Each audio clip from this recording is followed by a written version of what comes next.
একটা রাজ্যে বাস করি যার ক্ষমতায় আসীন একটি দল, তার নাম আমি মুখেও আনতে চাই না, কারণ এই দলটি সম্পূর্ণ দুর্বৃত্ত দ্বারা গঠিত। আমি যখন বিভিন্ন মামলা শুনছিলাম বিচারপতি হিসেবে, তখন আমার চোখে ধরা পড়েছিল সে কি ভয়ানক দুর্নীতি, যা আপনারা ধরে না দিলে, পরিষ্কার বুঝিয়ে না দিলে বুঝতেও পারবেন না। ফল কি হচ্ছে সেই দুর্নীতির আজও, যে বহু চাকরি প্রার্থী যারা অনেক বেশি নম্বর অর্জন করেছেন চাকরির পরীক্ষায়, তাদের চাকরি দেয়া হয়নি। তাহলে কাদের দেয়া হলো? দেয়া হয়েছে যারা অনেক কম নম্বর পেয়ে বেশ কিছু টাকা দিয়ে চাকরিটা কিনেছেন তাদের। ফলে এই যে দুর্বৃত্তরা, তারা নিজেদের পকেটে টাকা ঢুকিয়েছে, নিজেদের দৌরাত্মে পশ্চিমবঙ্গের শিক্ষা ব্যবস্থাকে শেষ করে দেওয়ার রাস্তায় হেঁটেছে এবং হাঁটছে। আর তারপরে আসে খাদ্য দুর্নীতি। আমাদের তিনটে প্রধান চাহিদা থাকে: খাদ্য, বস্ত্র এবং বাসস্থান। তা আপনারা জানেন। খাদ্য দুর্নীতিতে তাদের মন্ত্রী, খাদ্যমন্ত্রী জেলে আছেন, তিনি তার বাড়িতে আর থাকতে পারেন না। শিক্ষার দুর্নীতিতে শিক্ষামন্ত্রী জেলে আছেন, তিনি তার বাড়িতে নেই। আর বাসস্থানের দুর্নীতির কথা সে তো আপনারা জানেন। প্রধানমন্ত্রী আবাস যোজনার টাকা কিভাবে চুরি করা হয়েছে, কাউকে যদি 50,000 টাকা দেওয়া হয়ে থাকে, তার থেকে সঙ্গে সঙ্গে 25,000 টাকা নিয়ে নেওয়া হয়েছে। ফলে তিনি বাড়িটা করবেন কি করে? বরং তিনি ঋণী হয়ে গেলেন। এই দুর্বৃত্তদের আপনারা একেবারে চোখের সামনে দেখেছেন। আজকে সময় আসছে, একটা নির্বাচন সামনে আছে।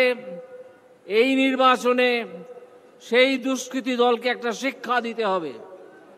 সেই শিক্ষা হচ্ছে তাদেরকে পশ্চিমবঙ্গ থেকে উৎখাতের শিক্ষা।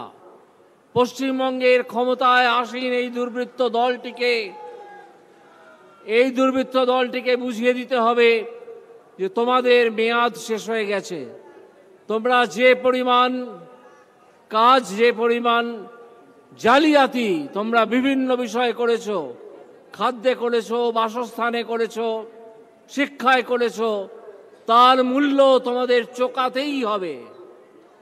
এই যে আজকে 42টা লোকসভা আসনের নির্বাচন আসছে, ঘোষণা হয়ে যাবে শীঘ্রই, তাতে ওই তৃণমূল কংগ্রেস দুর্বৃত্তদের দল একটা ভোটও দেবেন না তাদেরকে।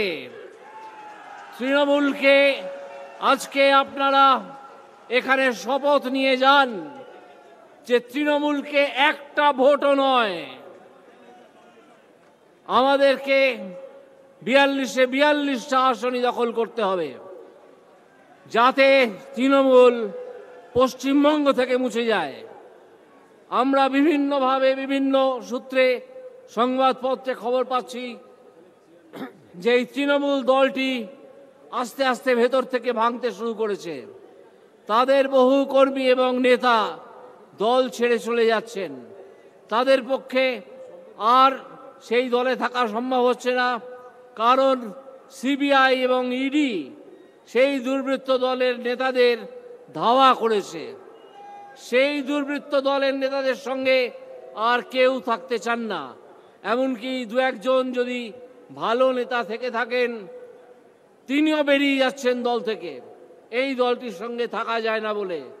সম্পূর্ণ দুর্বৃত্ত পরিবৃত একটি দল, তাকে এই আসন্ন লোকসভা নির্বাচনে আমি আপনাদেরকে আহ্বান জানাবো একটা শপথ নেওয়ার জন্যে, আজকে আপনারা এই লক্ষ লক্ষ মানুষ এখানে হাজির হয়েছেন, তারা একটা শপথ নিয়ে যান, তারা তাদের এলাকায় এইটুকু অন্তত প্রচার করুন যে এই দুর্বৃত্ত দল তৃণমূল কংগ্রেসকে একটা ভোটও দেওয়া যাবে না।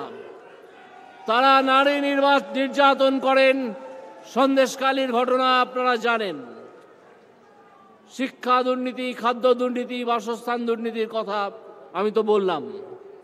এই তৃণমূল কংগ্রেসকে একটা ভোটও নয়, এই শপথ আমাদের নিতেই হবে, যাতে 2026 সালের বিধানসভা নির্বাচনে তাদের বিদায়ের পথটা দেখিয়ে দেওয়া যায় যে তোমরা এই পথ দিয়ে অনেক দৌরাত্ম্য করেছো, অনেক চুরি জচ্চুরি ছেঁচড়ামি করেছো, এবার এসো।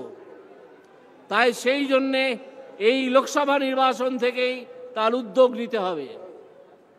আরও অনেক বরিষ্ঠ নেতা আছেন, তারা আপনাদের কাছে আরও অন্যান্য সমস্যা এবং তার জন্যে আমাদের নরেন্দ্র মোদীজির যে উৎসাহ, সবকো সাথ এবং যে স্লোগান সবকো সাথ সবকা বিকাশ কিভাবে করা হচ্ছে তা বর্ণনা করবেন।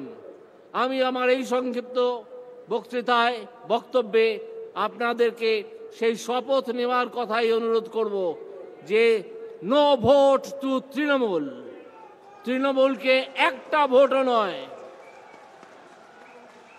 আপনারা সবাই আমার প্রণাম জানুন, আমার প্রণাম গ্রহণ করুন। পরবর্তী বক্তা শীঘ্রই আপনাদের সামনে আসবেন।